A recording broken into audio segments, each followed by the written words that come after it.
దైవ మర్మములు. సహోదరుడు భక్త సింగ్ గారి అనుభవంలో దేవుడు ఆయనకు బయలుపరిచిన దైవ మర్మములు.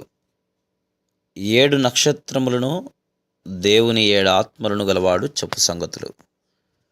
ప్రకటన గ్రంథం 3వ అధ్యాయము 1వ వచనం.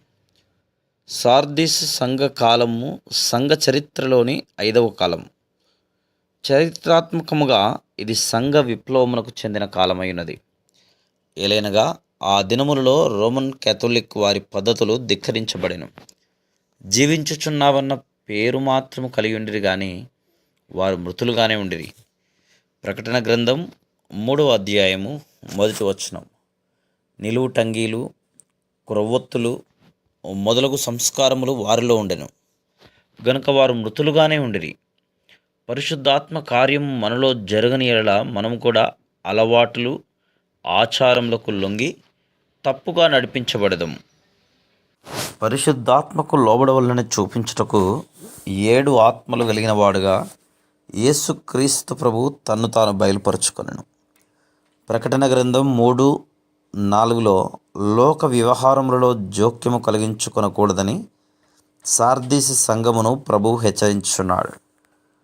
విశ్వాసులను అపాయకరమైన ప్రమాదంలోనికి నడిపించినది లోక స్నేహమే. అనేక విశ్వాసులు మాటలలో, వస్త్రధారణలో, అలంకరణలో లోకస్తులను అనుసరించుదురు. శరీర సంబంధమైన వారి అపవిత్ర ప్రవర్తనను అసహ్యించుకొనవలనని యూదా 23లో దేవుని వాక్యం చెప్పుచున్నది.